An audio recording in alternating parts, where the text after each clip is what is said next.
she kept hearing a conversation that hadn't happened yet.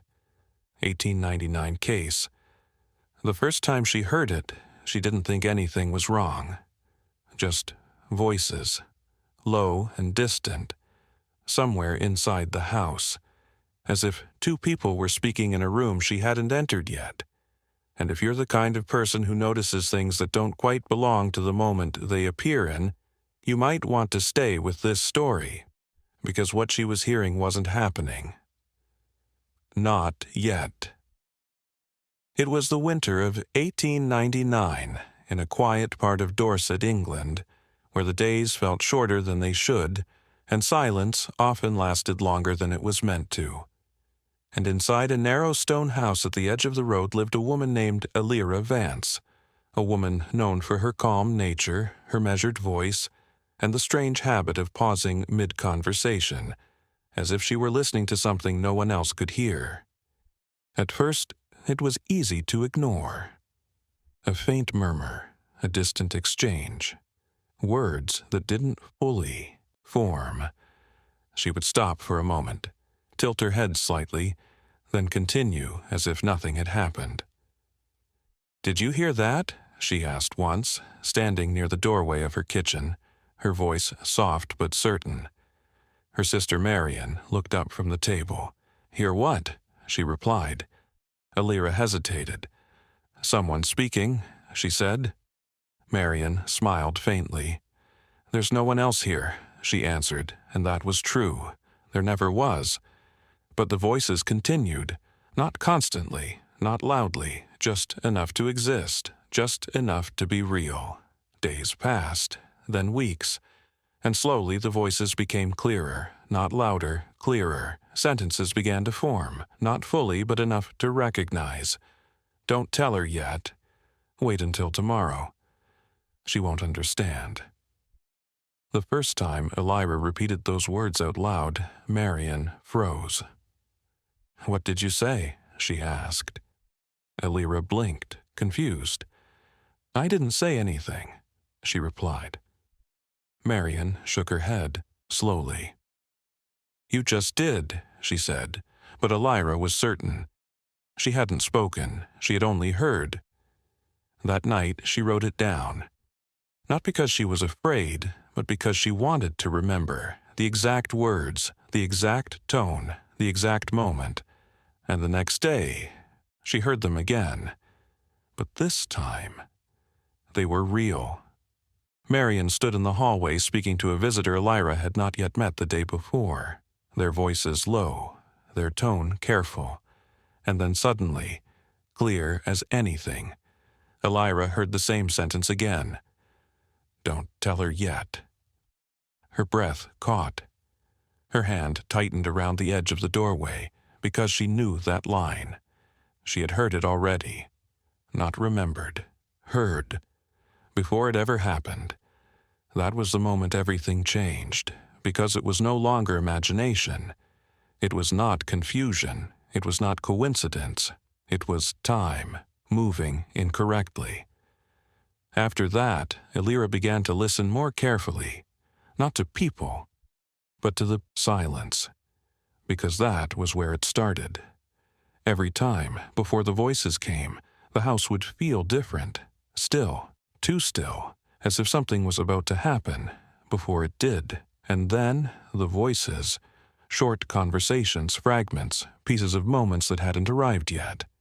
She began writing them down, every word, every pause, every tone.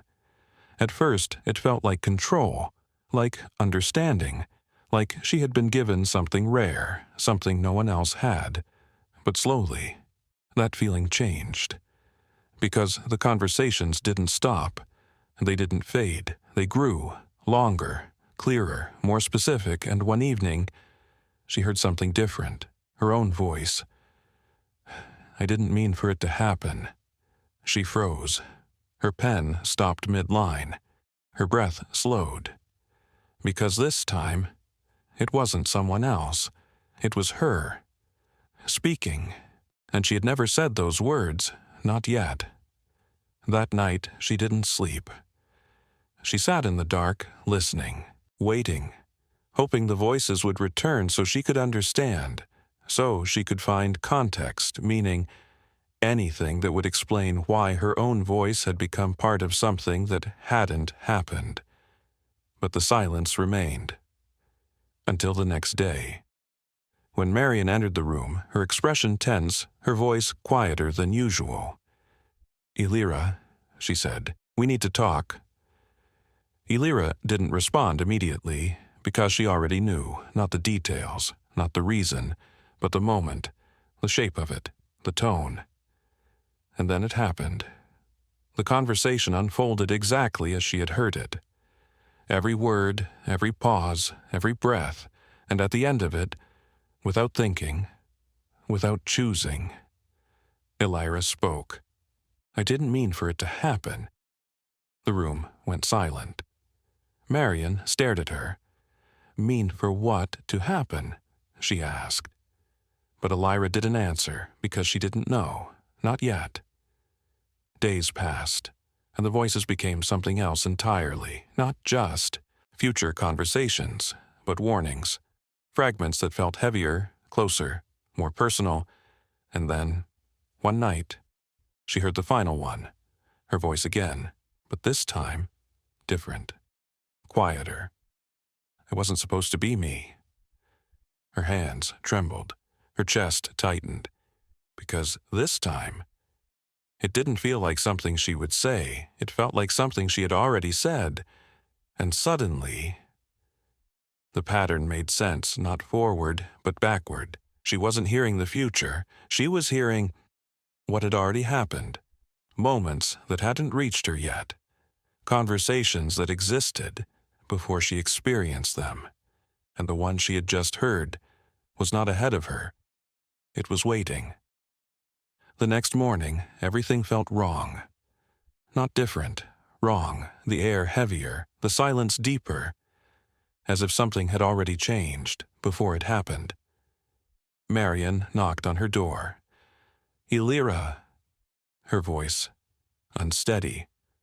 And in that moment, Elira understood not everything, but enough to know. This was the moment, the one she had heard, the one she had already lived. Just not yet. And as Marion stepped inside, as the conversation began, as every word fell into place exactly as she had heard it before, Elira didn't try to stop it, didn't try to change it, because she finally understood something no one else could. Some moments don't happen once, they echo, and when they do, you don't live them, you arrive at them. And now I want to ask you something. If you started hearing moments of your life before they happened, not predictions, not guesses, but exact conversations, would you try to change them, or would you follow them, knowing they might already be decided? Tell me your answer in the comments. And if stories like this stay with you longer than they should, don't forget to like, subscribe, and stay for the next story.